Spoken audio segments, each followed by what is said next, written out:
Well, this was me when I was about 15. And poor fella, me and you, we're gonna die. Either due to physical trauma or to disease. The end result is all the same. Death. The cessation of all experience and the instant, eternal and senseless separation from everything and everyone. Now what kind of sick joke is that, huh? But what did I do? Cause every time you touch, I get this feeling, and every time you kiss, you say you're dying.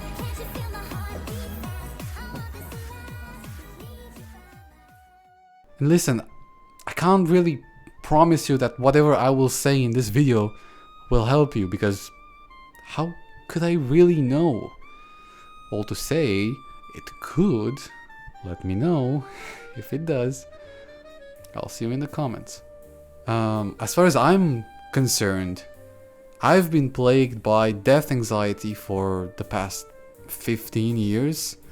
Except for when, death would seem like not such a bad thing, People cope with death anxiety in God knows how many ways, right? Holding on to the afterlife, or holding on to ego death, or I don't know, holding on to some kind of philosophical standpoint, which, by the way, if you're interested in that kind of thing, I could make a longer video about that specifically. First, my dude, Heidegger, he made a pretty interesting, although potentially ridiculous point. He basically points out that because we don't know how or when we'll die, this living, what he called being towards death, can be considered a continuous not yet moment. I mean, yeah, I hate it when people say, oh, you won't know or you won't care when you die because you'll be dead. That's not the point, right? It's not that I won't care or that I won't know, it's that I won't be able to care. I won't be able to know. But hey, look, something interesting is happening in my brain right now. If I don't look at it, it's not there. I'm not dead yet, because I know I'm not dead. So any scenario that I come up with in my mind is just complete and utter fantasy. But obviously this won't be enough for a lot of people watching this, right? So to this I want to add some gruesome reality, not of death, but of life. It's not just that our consciousness is functionally dependent on our bodies to be able to tell where we are and what we're doing, but also our bodies are unfortunately simply not structured for eternal life. A lot of the times, we essentially imagine our current nice selves dying, not too old, not too sick, not delirious or half paralyzed or in pain all the time, which is also partly why death anxiety, initially at least, spikes in people's 20s, because they don't want to lose that, right?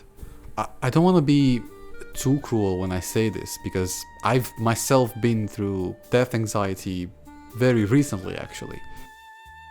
But this is what's gonna come down to at some point for all of us. We will become a burden, even a meaningful burden, you can say, but a burden nonetheless on people whom we'll be dependent on fully to be able to survive on a day-to-day basis. I know this kind of seems like I'm just changing the topic from, death to aging, but it is true that we, at least partially, do not really take aging into consideration. when we dreadfully face our mortality. If we could, reliably and safely genetically engineer our bodies to keep our health or even reverse aging, then it would be a totally different conversation, right? But as far as I know, that probably won't happen for the many of us, right? It just won't happen before we die. Just this technology or whatever, it probably won't be available to us, at least before we die. Which, by the way, hasn't happened yet. Many people know about memento mori, that yes, we will die, all of us at some point. But not a lot of people truly realize, or they take too lightly the fact that we haven't died yet. Every day I have some food and everything seems like it's going to be fine. Then all of a sudden shit